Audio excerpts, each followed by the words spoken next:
hermanos, ¿cómo están? Qué alegría tenerlos aquí con nosotros otra vez.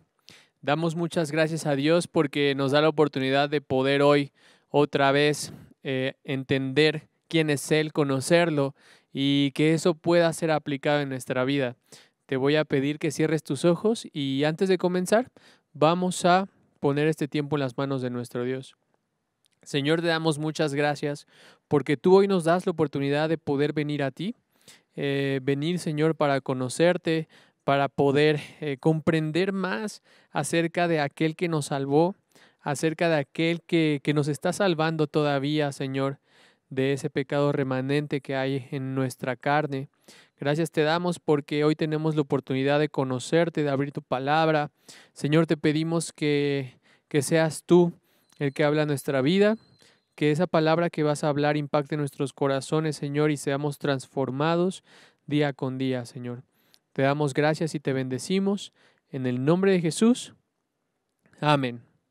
Esa noche había unos pastores en los campos cercanos que estaban cuidando sus rebaños de ovejas. De repente apareció entre ellos un ángel del Señor y el resplandor de la gloria del Señor los rodeó. Los pastores estaban aterrados, pero el ángel los tranquilizó. No tengan miedo, dijo. Les traigo buenas noticias de gran alegría a toda la gente. El Salvador, sí, el Mesías, el Señor, ha nacido hoy en Belén, la ciudad de David. Y lo reconocerán por la siguiente señal: encontrarán a un niño envuelto en tiras de tela, acostado en un pesebre. Ángeles cantando están tan dulcísima canción. Las montañas su eco dan como fiel contestación.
solamente para ti, Dios.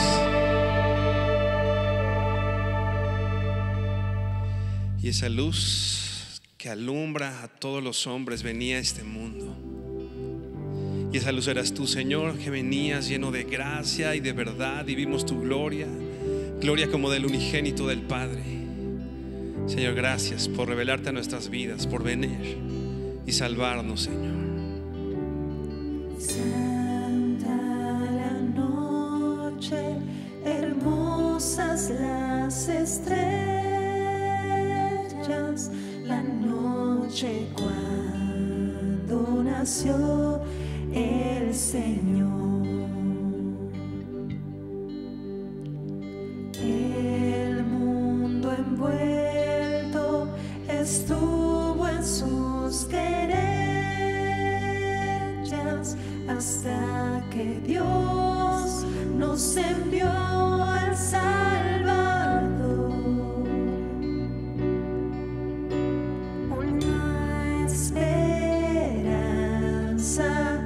todo el mundo tiene, la luz de un nuevo día al fin brilló. Hoy adorar a Cristo reverente. Oh, noche divina nació el Salvador. Oh, noche divina nació el Salvador.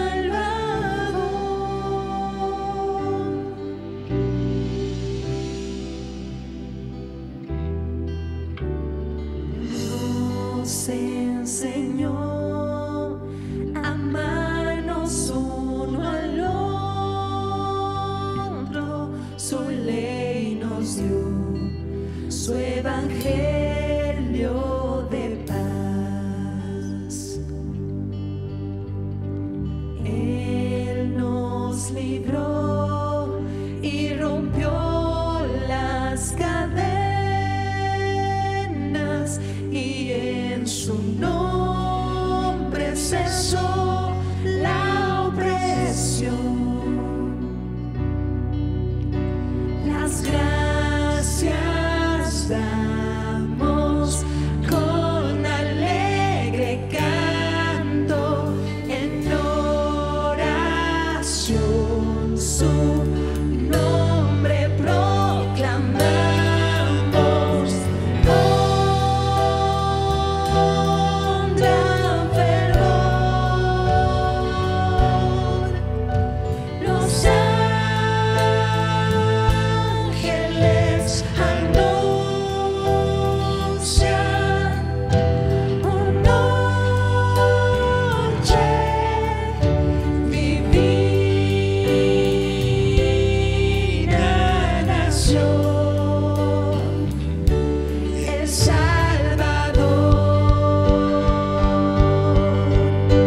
Oh, noche divina nació el Salvador.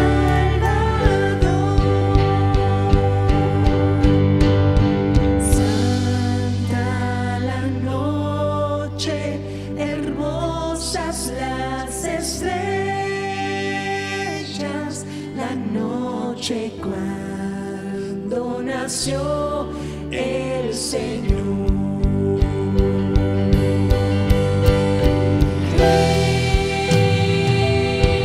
Cristo el Señor, adorarle eternamente, su gloria en poder.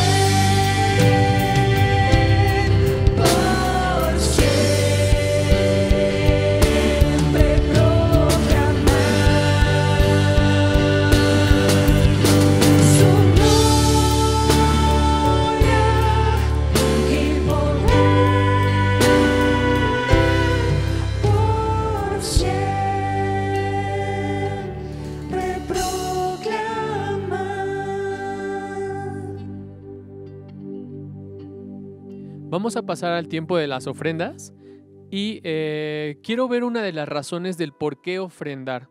¿Por qué ofrendar o razones para ofrendar? Y una de ellas es reconocer la naturaleza de Dios. O sea que Dios es dueño de todo. Dios es dueño de todo. Vamos a ver Génesis 1:1. Vamos a ver varios textos, pero de principio, cuando tú abres la Biblia en el primer libro, dice Génesis 1:1 que en el principio Dios creó los cielos y la tierra. Y aquí encierra todo lo que el Señor es. Él es nuestro creador. Él creó todo. Él es el dueño. Deuteronomio 10:14 dice, mira, los cielos más altos y la tierra y todo lo que hay en ella pertenecen al Señor tu Dios. El primer libro de las Crónicas, capítulo 29, verso 11, dice, tuyos, oh Señor, son la grandeza, el poder, la gloria, la victoria y la majestad. Todo lo que hay en los cielos y en la tierra es tuyo, oh Señor, y este es tu reino. Te adoramos como el que está por sobre todas las cosas. Salmos 89, verso 11, dice, los cielos te pertenecen y la tierra también. Todo lo que hay en el mundo es tuyo, tú lo creaste todo. Nehemías 9, versículos del 5 al 6, dice, luego los jefes de los levitas llamaron al pueblo, levántense y alaben al Señor su Dios, porque Él vive desde la eternidad hasta la eternidad. Entonces oraron, que tu glorioso nombre sea alabado, que es exaltado por sobre toda bendición y alabanza. Solo tú eres el Señor. Tú hiciste el firmamento, los cielos y todas las estrellas. Hiciste la tierra, los mares y todo lo que hay en ellos. Tú los preservas a todos y los ángeles del cielo te adoran. Colosenses 1:16. Porque por medio de Él, Dios creó todo lo que existe en los lugares celestiales y en la tierra. Hizo las cosas que podemos ver y las que no podemos ver, tales como tronos, reinos, gobernantes, autoridades del mundo invisible. Todo fue creado por medio de Él y para Él. Entonces, una de las razones por las cuales nosotros ofrendamos es por la naturaleza de Dios. Él es dueño de todo. Todo lo que tenemos le pertenece a Él. Incluso lo que tú no ofrendas a Él le pertenece a Él. Nosotros simplemente somos mayordomos y debemos consultar al Señor con cada cosa que hacemos. Entonces, hermano, te voy a pedir que cierres tus ojos y vamos a orar a nuestro Dios. Padre, te damos gracias porque hoy tú nos haces conscientes que una de las razones por las cuales ofrendar es reconocer que tú eres dueño de todo, reconocer que tú eres el Señor, reconocer que nuestra vida está en tus manos, reconocer que tú eres nuestro creador y gracias a esa redención que tú has hecho en Cristo, en nosotros tú eres nuestro Padre. Señor, te agradecemos infinitamente y una expresión de ese agradecimiento y adoración es entregarte un poco de lo que tú nos has dado, Señor, que te pertenece a ti también. Te damos gracias y ponemos estas ofrendas en tus manos. En el nombre de Jesús. Amén. Hermanos, nuevamente conectados aquí con todos ustedes, con el gusto de poder enviar este mensaje para sus vidas de la palabra de nuestro Dios, de la Biblia. Estamos aquí transmitiendo para todos ustedes con el objetivo de que usted pueda ser nutrido en su espíritu. Si usted se está conectando por primera vez, bienvenido. No cambie, no se vaya, porque seguramente el día de hoy Dios tiene un mensaje de salvación eterna para sus vidas. Y bueno, la ocasión pasada estuvimos hablando de lo importante de la Navidad. Que lo importante no es solamente la celebración, como lo hemos hecho habitualmente, en pasar buenos momentos agradables, sino tener una perspectiva, de acuerdo a lo que la Biblia nos enseña, de la eternidad, de la obra de Cristo Jesús, no tan solo aquí en la tierra, ni para que disfrutemos solamente cosas aquí en la tierra, sino que volteemos hacia lo eterno y que nos demos cuenta de lo maravilloso que ha sido Dios con nosotros a través de este envío de su Hijo Jesucristo y de la importancia de la encarnación.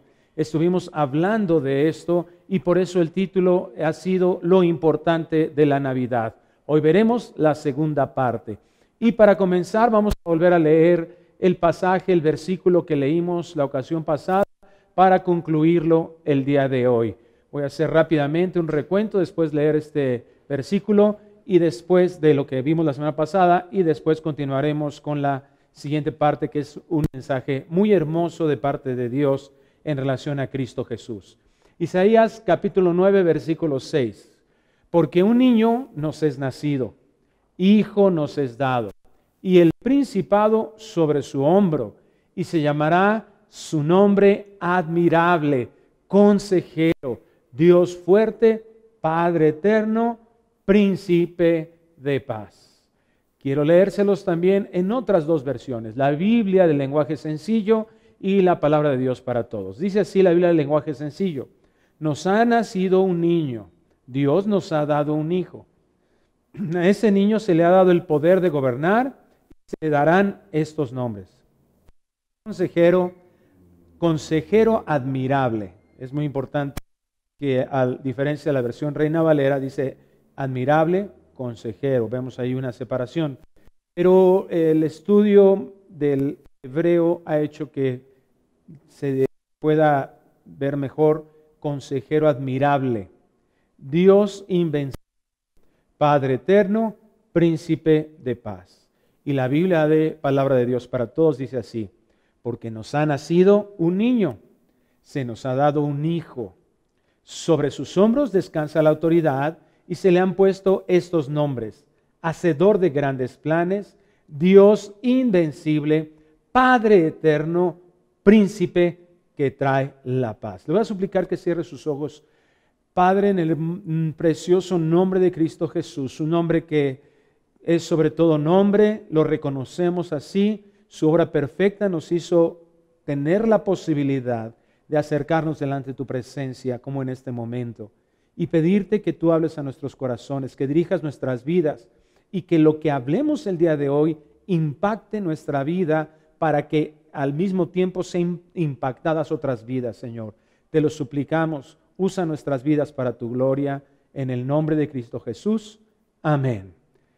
Bueno, vimos la ocasión pasada que en la encarnación de Cristo, del Mesías prometido, el Salvador cumple ese plan de salvación a través de la redención, de la sustitución, y la importancia de su nacimiento era esta, que tenía que nacer como un ser humano. Si usted no tuvo la oportunidad de escucharla, pues ahí está en las redes sociales, tanto en Facebook como en YouTube está ahí. Y entonces vemos que implicó esta frase, porque un niño nos es nacido, es una personalización que quiere Dios que nosotros tengamos de este beneficio en relación a lo que Cristo vino a hacer por nosotros. Vino para entregarnos ese don de salvación, ese regalo que no podríamos obtener de ninguna otra manera, pero que tenía que cumplirse al 100% dentro del requerimiento de la justicia de Dios, el que fuera un humano sustituyendo a un humano. Vimos los textos ahí en Hebreos de lo que implicó este hijo que nos es nacido, que nos es entregado para que viniese a soportar sobre sí mismo el castigo que nosotros merecíamos. Pero esa es la importancia. La encarnación tiene como objetivo eso, tiene la virtud, el valor de que tenía que ser un ser humano. No podía ser un ángel, no podía ser un arcángel, no era suficiente los animales que se sacrificaban en el antiguo pacto. Como ya mencionamos, era solamente una garantía de lo porvenir, de la esperanza que se tenía en el sacrificio perfecto en Cristo Jesús, completando todos los sacrificios que tenían que hacerse en relación al pecado, a su culpa, a la vergüenza, todos los males que traía este pecado y pudieran implicar el perdón de esos pecados para aquellos que ponían su confianza en lo que Dios había establecido, en la gracia, en el regalo. Y entonces, cuando viene esto perfecto en Cristo, ese nacimiento es lo que está implicando, y esa es la importancia que ahora tiene para nosotros. Y bien lo dice aquí Isaías: y el principado sobre su hombro, que implicó también el nacimiento y la venida, la encarnación de Cristo, que se le había dado a él el poder de gobernar. Dice así la Biblia del pueblo, la palabra de Dios para todos: sobre sus hombros descansa la autoridad. Se le dio ese poder. De su humillación, como lo vimos también ahí en Filipenses 2, de su humillación vendría la exaltación. Una humillación a lo sumo, incomparable, porque él estaba en la posición de Dios. Se humilla a ser hombre y dentro de los hombres se va hasta lo más bajo a morir como un inocente. Eso es una humildad suprema. No existe un nivel de humildad en nadie, en un ser humano, porque Él no vino a morir por sí mismo o para sí mismo. Él vino a morir en beneficio de nosotros, y eso es lo que lo hace glorioso. Por eso exhibe su gloria. Entonces su principal objetivo era ese, dar gloria. Y cada vez que vemos manifestada la gloria de Dios, en consecuencia viene un beneficio para sus amados. Si nosotros analizamos las cosas, la creación, los cielos cuentan la gloria de Dios, todo lo que existe siempre conlleva el que nosotros recibamos beneficios. Y esto es el amor de Dios dirigido a sus hijos, su familia, sus amados. Entonces vemos que en esta obra de redención de Cristo le es entregado por el Padre esta autoridad. Es exaltado después de esta humillación sublime que tuvo, esa decisión de hacerse hombre dejando su gloria, su obediencia puntual, su obediencia total, su obediencia en disposición, cumpliendo toda la justicia en obediencia al Padre y soportando al mismo tiempo cualquier tipo de rechazo, de grosería, de menosprecio, de dolor, de golpes, de soledad, llegando hasta la muerte, que era el objetivo para nuestra redención. Sin merecer el morir, sin tener que recibir castigo alguno meritorio para Él, sino para nosotros, lo recibe con su amor perfecto. Y entonces vemos plasmado que el resultado de esa humillación tiene que ser en la justicia de Dios una exaltación igualmente de sublime, que va más allá, que tendría que recibir el reconocimiento de todos los seres humanos, y por eso dice la Biblia que Dios lo humilló para que fuera reconocido y toda rodilla se doblará ante Él. El señorío de Cristo va a ser reconocido. ¿Por qué? Por esa capacidad que tuvo Él de al mismo tiempo humillarse. Vemos ahí en Apocalipsis, lo vimos, que Él fue el único digno para dar esa autoridad, para darle esa autoridad.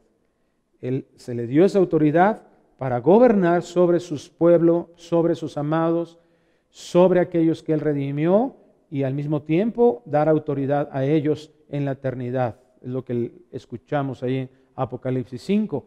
Y por otro lado, para juzgar a aquellos que lo rechazaron en sus vidas aquí en la tierra. Por eso la importancia de escuchar la voz de Dios y clamar por su gracia y misericordia.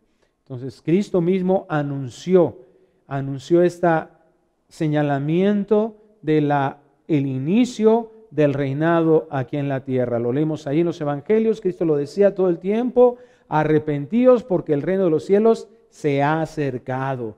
El reino de los cielos está aquí. No dudéis, ¿verdad? Sabed esto, decía, que es el comienzo. El comienzo a través de que ya se humilló, Él llega aquí en la tierra, padecerá toda esa humillación y que el galardón será en esa autoridad. Y vemos entonces que ese es a lo que está diciendo Isaías 9:6.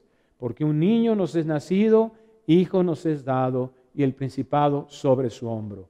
Y añade el profeta Isaías 9:6, y se llamará su nombre admirable, consejero, Dios fuerte, Padre eterno, príncipe de paz. Estos nombres hermosos que se asignan al Señor. Cuando nosotros oremos, podemos santificar su nombre, ¿verdad? Declarar santo al admirable consejero, santo al Dios fuerte, santo al Padre eterno, santo príncipe de paz, dirigiéndonos a Él, a cada una de las cosas que todo esto implicó, que vamos a ver en un momento más, que es algo hermoso, precioso de Dios, que lo distingue solo a Él, que es santo Él por eso, y que todas estas expresiones, estas palabras, implican mucho de su ministerio aquí en la tierra.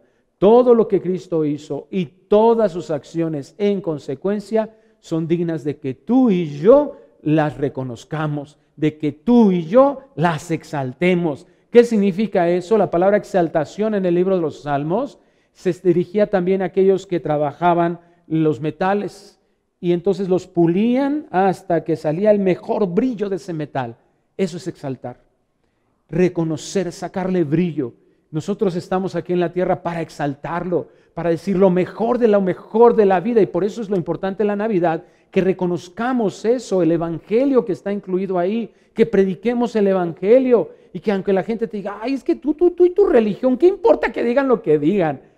Y algunos dicen, es que luego la gente se ofende. Pues que se ofendan, dice el pastor John MacArthur. ¿De qué te preocupas que ellos se ofendan? A ellos nunca les ha preocupado que toda su vida han ofendido a Dios. Igual que nosotros, por supuesto. Pero no debería de ser algo que nos deba de afligir, de preocupar, porque es el Señor. A través de eso el Señor puede traer salvación a esas vidas. Así es que hagámoslo. Exaltemos sus virtudes, exaltemos su amor, exaltemos su encarnación, exaltemos las virtudes de ese amor y esa gracia manifestada, de ese don precioso que nos ha sido dado. Todo esto refleja algo que será digno de que nosotros lo podamos exaltar. Podemos decir eso. Y se le darán estos nombres, dice la Biblia del lenguaje sencillo de Isaías 9:6. Consejero admirable, Dios invencible, Padre eterno, príncipe de paz. Y la Biblia de la palabra de Dios para todos lo tradujo así. Y se le han puesto estos nombres: hacedor de grandes planes, Dios invencible, Padre eterno, príncipe que trae la paz. Y vamos a analizar cada uno de nuestros nombres, porque la verdadera adoración a Dios, la verdadera exaltación a Dios, es encontrar esa importancia que tiene todo lo que Él es y todo lo que Él hace. Y que nosotros podamos realmente, al tener este entendimiento, llegar a un agradecimiento que no sea solamente decir gracias, sino que sea profundo en nuestro corazón, que sea consciente de todo lo que realmente hizo Cristo. Y es algo inagotable para aprender. Consejero admirable, dice aquí una de las traducciones, la lenguaje sencillo. Nosotros sabemos que todo lo que sale de la boca de Dios es verdad. Él no miente. Todo lo que sale de la boca de Dios es razón, es decir, tiene la razón. Es cierto, es verdadero. No hay duda o no debería de haber duda. ¿Por qué dudamos muchas veces nosotros de las promesas de Dios, por ejemplo? ¿Por qué dudamos de todas las cosas que nos ha dicho en relación a lo que Él es con nosotros y a lo que Él hará con nosotros por nuestra carnalidad? No es difícil creer en Dios, porque la fe es dada por Él. Lo difícil es morir a nosotros mismos, a nuestra propia perspectiva de las cosas. Pero Él es un consejero admirable. Que esto significa que siempre va a emanar sabiduría de su boca.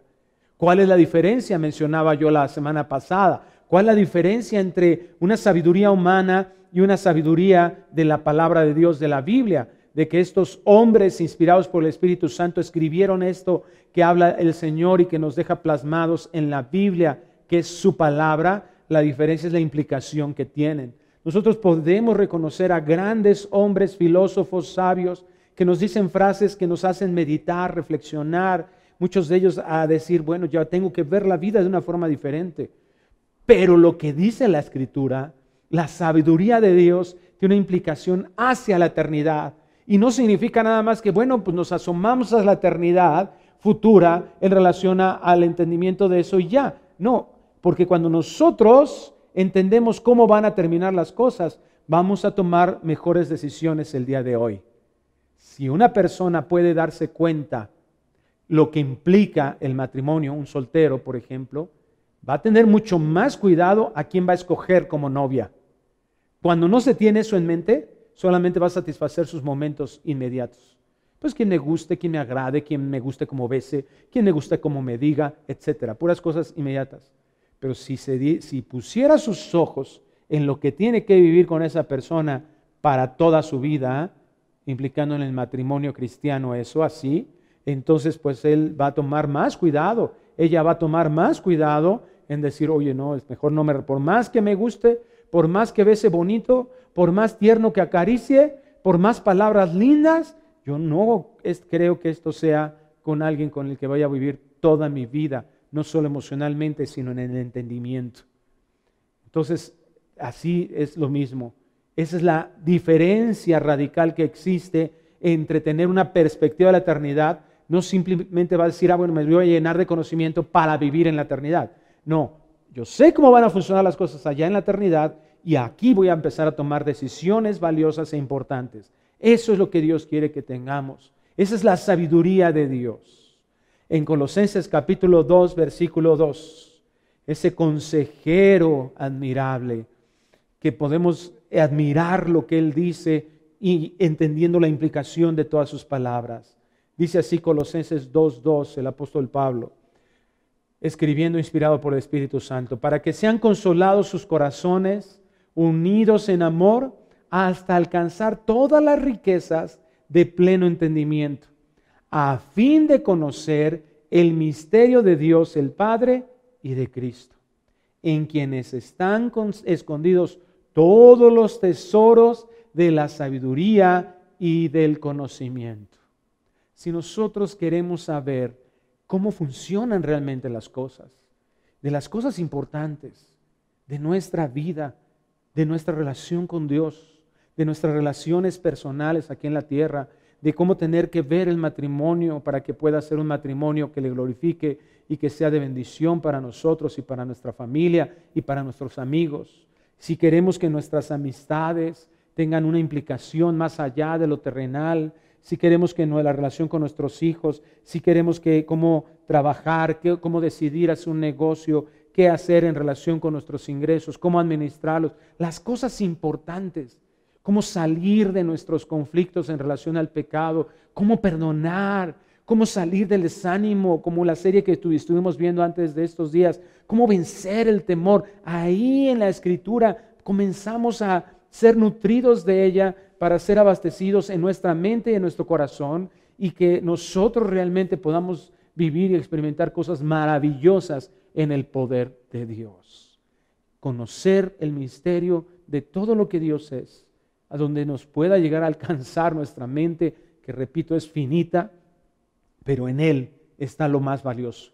Dice aquí, los tesoros de la sabiduría y el conocimiento. Si queremos saber cómo funciona el mundo, ¿qué tenemos que esperar de este mundo? Hay muchos cristianos que viven muy tristes en este mundo, que viven muy decepcionados del mundo, que viven enojados con el mundo. Pero eso no debería ser nosotros como cristianos. Porque cuando entendemos su condición espiritual aún de los que están en esta tierra, nos va a mover a misericordia. Son ciegos, no entienden, no tienen la capacidad de entender. Por eso un cristiano tiene, lo que nos encarga el Señor es predicar el evangelio, no moralismo. No decirle a la gente, trata de ser bueno, intenta. Le estamos diciendo a un ciego que vea un amanecer.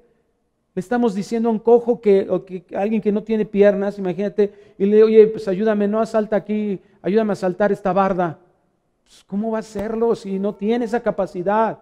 De igual manera, el mundo no tiene eso. El mundo no nos debería de decepcionar.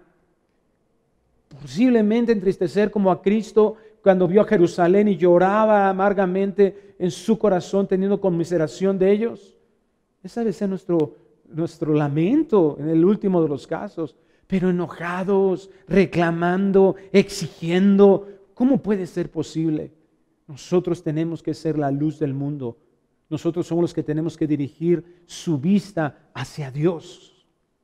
La mente creada es finita y esta mente requirió un cambio espiritual para comenzar a entender, y eso es lo que hizo el Señor. Él fue el que nos permitió que esto que era un misterio pudiera alcanzar para nosotros Dios ese entendimiento. Y vamos a seguir aprendiendo. Dice la Escritura que aun cuando estemos en el milenio, seguiremos yendo hacia Cristo para que Él nos discipule, para que Él nos siga enseñando de su palabra. Pablo también lo escribió a la iglesia en Roma, en la carta a los Romanos capítulo 11, versículo 33, estas palabras, cuando él está buscando entender toda esta soteriología, que es la doctrina de la salvación en las Escrituras, de cómo es la elección de Dios para nosotros, una elección soberana, ¿verdad? El capítulo 9 al 11 son impactantes en relación con esto, y de cómo vendrá esa reconciliación con Israel, admirado por todo este plan de Dios, dice, oh profundidad de las riquezas de la sabiduría y de la ciencia de Dios, cuán insondables son sus juicios e inescrutables sus caminos. O sea, nuestra mente no alcanza a comprender toda la maravillosa grandeza de ese Dios, toda esa sabiduría que Él tiene, todo ese consejo que Él tiene, porque ¿quién entendió la mente del Señor? O sea, nosotros no podemos venir delante de Dios y decirles, pues es que, a ver, Señor, tú te tienes que acoplar a mí. Por eso la filosofía cristiana se tiene que tener mucho cuidado. Nosotros tenemos que buscar el mensaje de la Escritura, hacer una exégesis y de ahí entender el pensamiento de Dios, no al revés.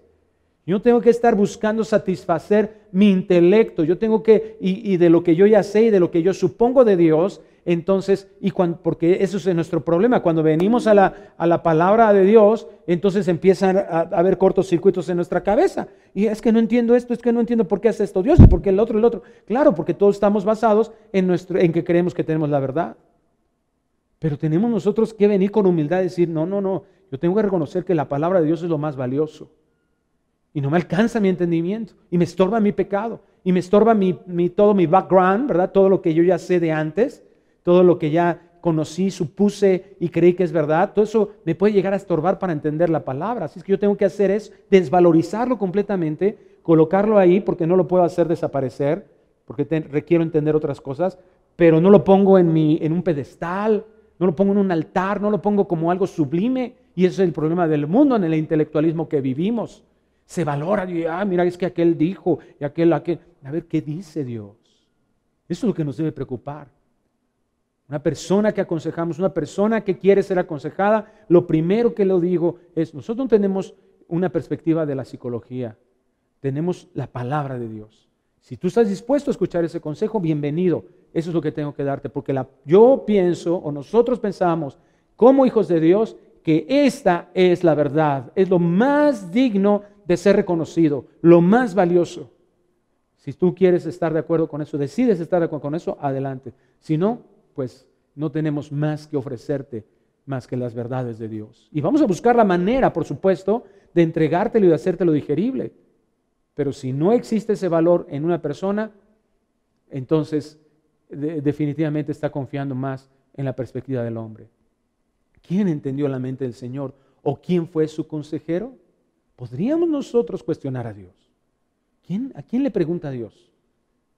Cuando vemos en la Escritura que Él hace una pregunta a Moisés, o Jesús enseñándole hace una pregunta, son preguntas no para que Dios satisfaga su necesidad de conocimiento, Él tiene todo el conocimiento. Él hace preguntas para que nosotros reflexionemos, es un método de enseñanza. Eso es algo que nosotros utilizamos. Cuando estás con unos alumnos les preguntas, ¿con qué fin? Para que ellos razonen, para que pongan a funcionar su cabeza, su cerebro. Y entonces eso nos sella el conocimiento, nos hace entender y eso no se olvida. No es solo memorizar. Pero ¿quién fue su consejero? Dios no pregunta para saber algo.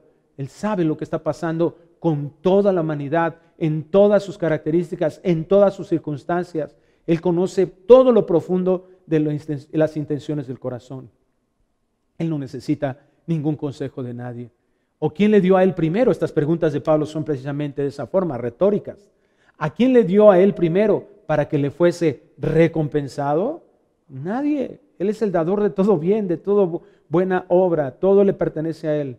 Porque de Él y para Él y por Él son todas las cosas. A Él sea la gloria por los siglos. Amén. El conocimiento de Dios, el consejo de Dios.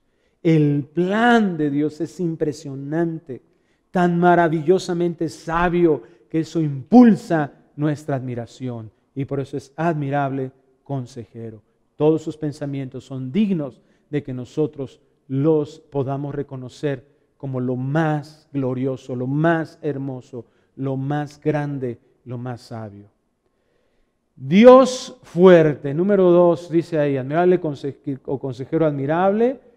Dios fuerte, dice una versión, Dios invencible. Cristo nunca demostró debilidad. A ver, pero si lo mataron, pero si lo latiguearon, Sí, pero Él no mostró que Él fuera débil.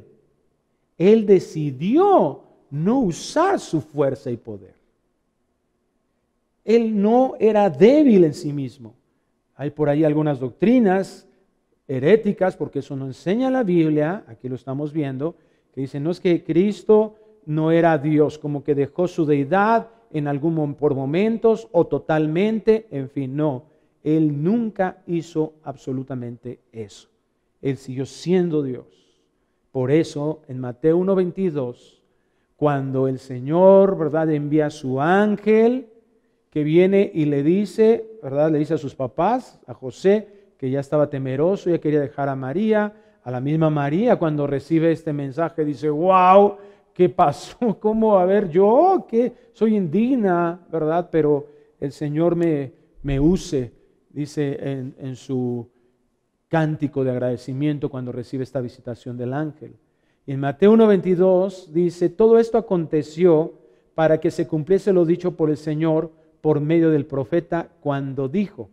Aquí el profeta es el profeta Isaías en el capítulo 7:14, es lo que está haciendo referencia al evangelista Mateo, uno de sus discípulos de Cristo que escribió este evangelio. Mateo 1:23 sigue diciendo, recordando esta profecía. He aquí una virgen concebirá y dará a luz un hijo y llamará su nombre Emmanuel, que traducido es Dios con nosotros.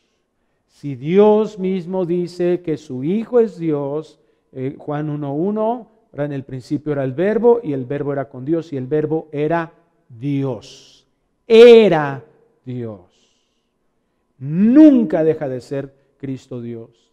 Dios con nosotros. No es que venía, visitaba y después abandonaba otra vez a Cristo, y luego venía otra vez, lo visitaba cuando era necesario y luego... No, Dios con nosotros. Pero ¿qué es lo maravilloso de esto? Que Dios mismo, siendo Dios, Cristo mismo siendo Dios, no usó a propósito su derecho. No usó a propósito su capacidad. Él nunca dejó de ser Dios fuerte, Dios invencible. Nunca lo dejó de ser. Pero Él no actuó usándolo. Él tenía derecho a negarse a ir a una cruz y morir, porque Él no había pecado, y la paga del pecado era la muerte. Pero no usó de ese derecho. Él tenía el derecho de no venir a la tierra, pero no usó de ese derecho. Él tenía el derecho, porque Él era santo y justo, de exigir para Él mismo un reconocimiento, alabanza, adoración, exaltación a todos los hombres de la tierra. ¿Por qué? Porque de Él es la tierra y su plenitud, el mundo y los que en Él habitan, todos los habitantes. Él le pudo haber dicho a todos los fariseos que lo condenaron a muerte, a ver aquí, ¿verdad?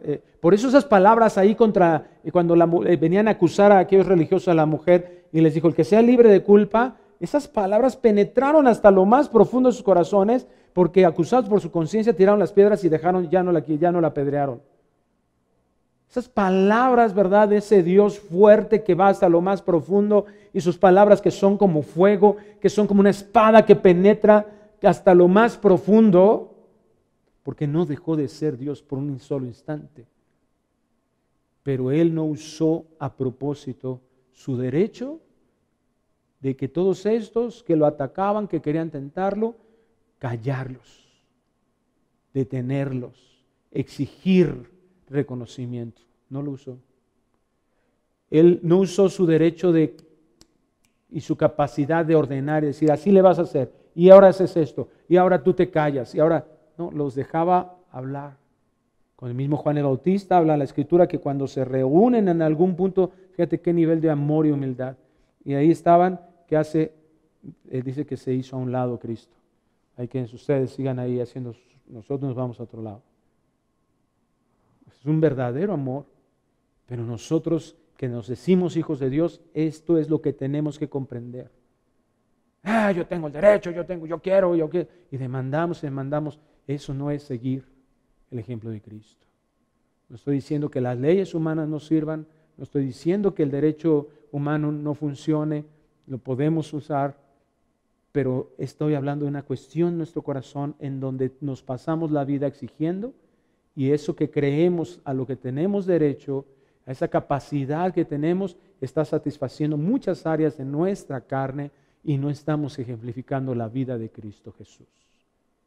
Si es algo santo, si es algo puro, como Cristo cuando llegó ahí al templo y volcó las mesas. Mi casa es casa de oración. Y así todo y todo se cuadra. Y ahí nunca lo mataron, ¿verdad? Eso fue el reclamo de Cristo. O sea, ¿por qué vienen como si estuvieran persiguiendo a un ladrón si yo estaba con ustedes en el templo? Y le faltó añadir, y les volqué sus mesitas ahí de sus tranzas. No hizo eso. Tenía la capacidad de estar ordenando todo el tiempo, de dirigir, ¿verdad? Pero no, ni juzgó. Porque de tal manera amó Dios al mundo que dio a su Hijo unigénito para que todo aquel que en Él crea no se pierda, mas tenga vida eterna. Porque yo no he venido para condenar al mundo, sino para que el mundo sea salvo. Entonces, esta es la perspectiva. No usó a propósito. Él no mostró ni una sola gota de debilidad. No usó su fuerza. Él no fue a la cruz con la posibilidad de evitarla. Él la pudo haber evitado, pero decidió ir ahí. Teniendo en sus manos la capacidad de evitarlo, fue. Él siguió siendo Dios fuerte, 100%, 24/7, cada instante. Número 3 dice Padre eterno. Esta palabra expresa el cuidado de Cristo sobre sus amados, su entrega por sus hijos. Como un padre que de forma natural, ahora esto se está acabando, está corrompiendo tanto el pecado al hombre que hay padres que abandonan a sus hijos, madres que abandonan a sus hijos, pero en un estado natural, ¿verdad? Y mucho más renovado. Por eso Pablo dentro de la iglesia no se puede ni siquiera imaginar que hubiese alguien que no proveyera para su casa, y por eso le escribe a Timoteo, ¿verdad? El que no provee para su casa es peor que los incrédulos y ha negado la fe. No nos podemos ni siquiera imaginar a un cristiano o a alguien que sea cristiano que no esté sustentando sus hogares, a sus hijos, su familia. Expresa un cuidado sobre sus amados, sobre una protección. ¿Y cuál fue ese cuidado? Pues todo lo que implicó. Ahora este título no entra en ningún tipo de conflicto con la primera persona de la Trinidad, que llamamos Padre normalmente. En Juan 14:9 el Señor Jesús le dice a sus discípulos, cuando aquel Felipe pide, Señor, enséñanos al Padre, ¿verdad? Con eso nos conformamos. Y voltea y le pregunta nuevamente, ¿tanto tiempo hace que estoy con vosotros y no me has conocido, Felipe? El que me ha visto a mí, ha visto al Padre. ¿Cómo pues dices tú, muéstranos al Padre? ¿Por qué? Porque hay una unidad perfecta. Cristo posee los atributos divinos aún encarnando, aún mientras vive en la tierra en todo instante. Y como dije hace un momento, es lo sorprendente de la humillación de Cristo, que Él no se le arrebataron sus atributos. Nuevamente vamos ahí a Filipenses 2, antes en los versículos anteriores que habíamos leído, Filipenses 2, capítulo 2, versículo 3. Filipenses 2:3 dice así: nada hagáis por contienda o por vanagloria, antes bien con humildad. Esto es lo impresionante, la humildad, estimando cada uno de los demás como superiores a él mismo. ¿Y a dónde nos dirige Pablo? No mirando cada uno por lo suyo propio, sino cada cual también por lo de los otros. Ve a dónde nos dirige Pablo.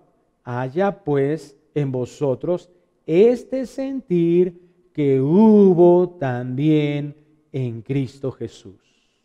Este mismo sentir que hubo en Cristo Jesús. Hay una versión que dice esta misma actitud que hubo en Cristo Jesús.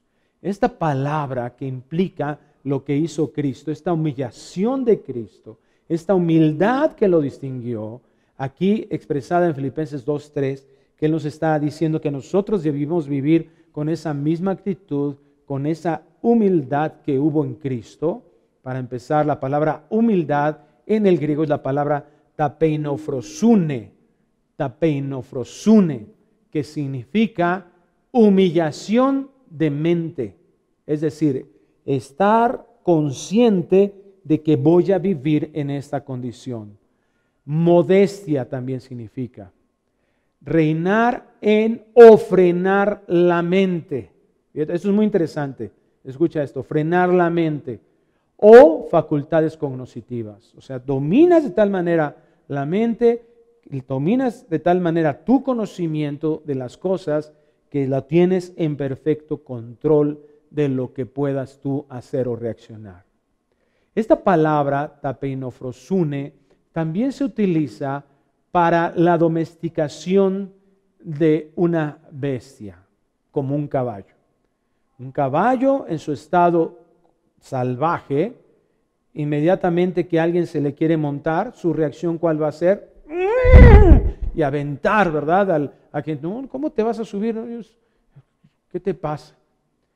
Y el caballo es trabajado por algunos expertos en la realización de estas actividades que empiezan a trabajar en él y se empiezan a montar y lo empiezan a domesticar, a amansar de tal manera que él acepte que alguien se lo lleve. Y cuando ya está domesticado, entonces te puedes subir a él y anda para arriba y para abajo, acepta un freno, ¿verdad? Se le metió un freno no solo físico, sino en su mente, para que ya no evite eso. Entonces, aquí la ilustración es importante, porque esta palabra humildad, que se traduje así, que se utiliza de esta manera, nos hace ejemplificación de este Dios fuerte, de este Dios eterno, ¿verdad? Que no cambiaron ninguna de sus características en Cristo, pero que teniendo exactamente las mismas, Él viene y se hace hombre. Ahora, ¿cuál es el asunto importante? Por ejemplo, en este caballo, Él reaccionaba como potro salvaje, ¿no? ¿Qué cambió del caballo de no aceptar un jinete a aceptar un jinete? Su mente. Su fuerza no cambió. Sus capacidades para empujar no cambiaron. Esto es lo que hubo en Cristo. Él no cambió. Él no estuvo débil. Él no se hizo débil. Él decidió ser humilde. Cristo decidió no usar todo lo que ya mencionamos, y eso es exactamente lo que Dios quiere que nosotros hagamos. Eso es la forma en que nosotros pensemos. Que Él era un Padre eterno que se somete al tiempo. Él no estaba sometido al espacio, pero se somete a Él. Él no estaba sometido al tiempo, pero se somete a Él y puntualmente fue obediente en todas las cosas. Y vemos entonces que todos sus atributos continúan. Bastaba con que Él dijera ¡pum! Y se desaparecían todos porque tenía el poder. Pero Él sabía el encargo que tenía en esta tierra y decidió no hacerlo. Eso es verdadera humildad. Cuando tú tienes privilegios, cuando tú tienes fuerza, cuando tú tienes dinero, cuando tú tienes influencias, cuando tú tienes posición, cuando tú tienes autoridad y lo usas no para tu propio bienestar, sino para el bienestar de los demás. Un verdadero servicio de amor. Número 4, dice aquí, admirable consejero o consejero admirable, Dios fuerte, Padre eterno y por último, príncipe de paz. La versión que leíamos dice príncipe que trae la paz. Es el reconciliador con Dios. En Romanos 5:10 nos habla de la realidad de nuestra posición ante Dios. Y aquí ve cómo nos coloca. Porque si siendo enemigos, Romanos 5:10, porque si siendo, ¿qué? Enemigos, fuimos reconciliados con Dios a través del príncipe de paz, el príncipe que trae la paz, por la muerte de su Hijo, mucho más estando reconciliados, seremos salvos por su vida. Y no solo esto, sino que también nos gloriamos en Dios por el Señor nuestro Jesucristo, por quien hemos recibido ahora la reconciliación. La guerra que nosotros establecimos por nuestro pecado contra Dios, nuestra rebeldía, que merecía que Dios nos juzgara justamente con una separación eterna de Él, ahora se ha acabado. esa separación que el pecado provocó, esa destitución que el pecado trajo, fue solucionada por la obra maravillosa de Cristo Jesús. ¡Aleluya! Hermoso el Señor. Estábamos alejados y a través de Él nos reconcilió. Merecíamos estar así por toda la eternidad y Él dijo: no, yo hago lo necesario. Yo pongo en ti fe. Cree en mí. Recibe este regalo de salvación. Terminó la guerra. Ahí mismo en el capítulo 5 de Romanos, versículo 1, nos enseña el beneficio de este príncipe de paz.